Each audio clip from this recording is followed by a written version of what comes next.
déception, je vous l'annonce direct. Nous allons regarder Violet Evergarden. Déception.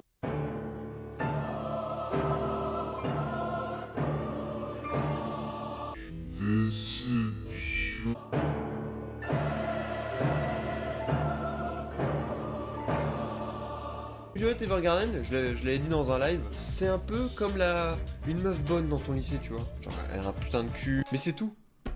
Eh ouais, c'est tout. Parce que dès que tu commences à lui parler, elle peut pas aligner 3 mots, la meuf.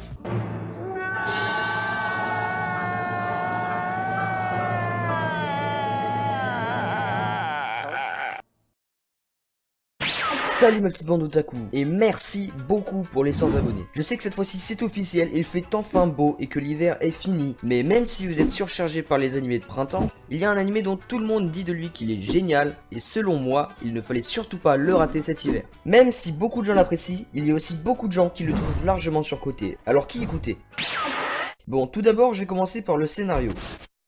La Grande Guerre a finalement pris fin après 4 longues années de conflit. Violet Evergarden est une jeune fille élevée dans le seul but de décimer les lignes ennemies. Lors de la dernière bataille, le seul homme qui ne la considérait pas comme un outil de combat, le Major, lui dit avant de mourir « Je t'aime ». Malheureusement, Violet, qui n'a été considérée que comme un outil de combat toute sa vie, ne ressent pas de sentiments et ne sait point ce que cela veut dire. À la fin de la guerre, se remettant de ses blessures, Violet commence une nouvelle vie à CH Postal Service où on lui dit que le Major, l'homme qui lui a dit je t'aime, était encore en vie et qu'il viendrait la voir. Là, elle assiste par pur hasard au travail d'une poupée de mémoire automatique.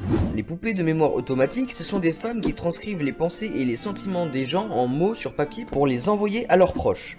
Violet, qui voulait savoir ce que voulait dire je t'aime, décida de travailler comme poupée pour essayer de comprendre le sens de ces mots. Ce métier va l'emmener dans une grande aventure. Durant cet animé, vous voyagerez énormément. Violet voyage dans le monde entier pour écrire ses lettres, et à chaque nouvel endroit, il y aura toute une histoire émouvante et triste avec les personnages qui ont demandé service à Violet Evergarden. Les histoires sont vraiment toutes à chialer. En plus, avec les OST qui sont juste énormes, je vous cache pas que moi, à plusieurs reprises, cet animé m'a fait chialer. Et en plus, au fil du voyage, on voit que Violet a une réelle évolution. Elle commence à ressentir des sentiments et on en apprend de plus en plus sur sa relation avec le Major.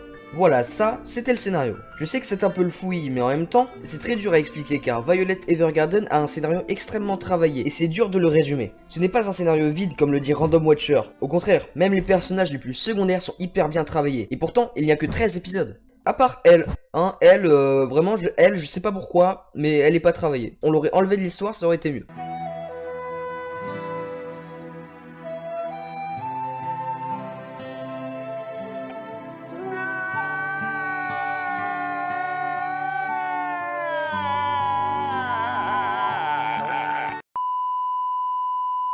Mais un point aussi génial de cet animé, c'est l'animation. Et pour cause, attention, le studio qui en est à la charge, c'est Kyoto Animation.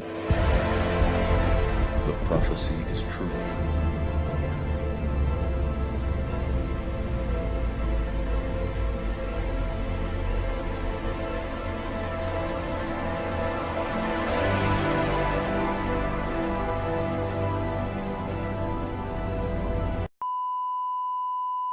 Et comme si cela ne suffisait pas, en association avec Netflix. Regardez-moi ça, l'anime est tellement beau que quand tu l'as fini, tu deviens aveugle. Les principaux arguments des gens qui n'aiment pas Violet Evergarden, c'est qu'il n'y a pas assez d'action.